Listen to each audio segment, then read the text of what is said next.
Okay, so this game right here is one that a lot of people really don't talk about, but I took a look at it and it looks pretty unique. It was developed by Lucid Games, published by Sony Interactive Entertainment.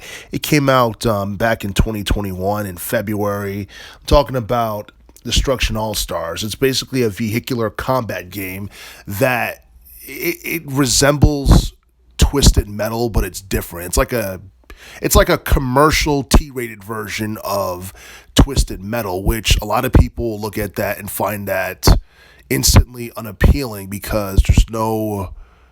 I mean, there is violence and all that stuff, but in Twisted Metal games, it was people died and all that stuff because it was rated M. But this game, I think, was pretty unique, and even though it's not quite as cool as Twisted Metal, there were various things about Destruction All Stars that I found very interesting and very appealing, including the art design, the fast-paced action, the commentators basically talking about the action as it's going on, and the fact that it was something that you don't really see too often in this day and age in relation to modern day gaming, because I believe the vehicular combat genre started to die out around the late 90s, early 2000s.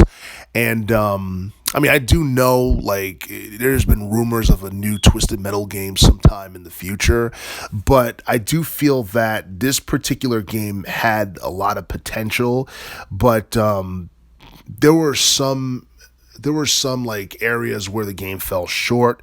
One of them is the game didn't really have a story mode or anything like that. It was just gameplay where you can have like single player and multiplayer gameplay, and also there was like a lot of microtransactions in this game, which is a big negative in many people's eyes because a lot of people are getting sick of microtransactions and all this stuff, considering how tough it is in this day and age as it relates to the economy.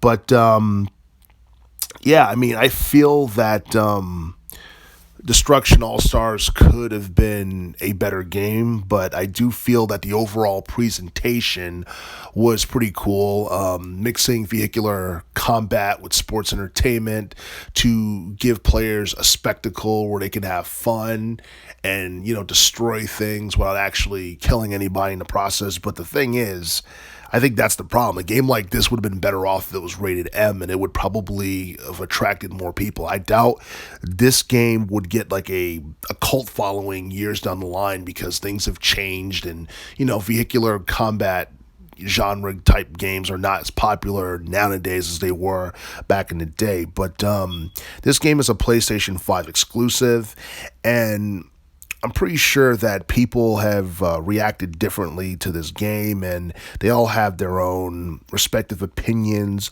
on how good Destruction All Stars is and all that. But I don't think this game is like another Twisted Metal or anything like that. It's almost like a commercialized version of Twisted Metal, if anything.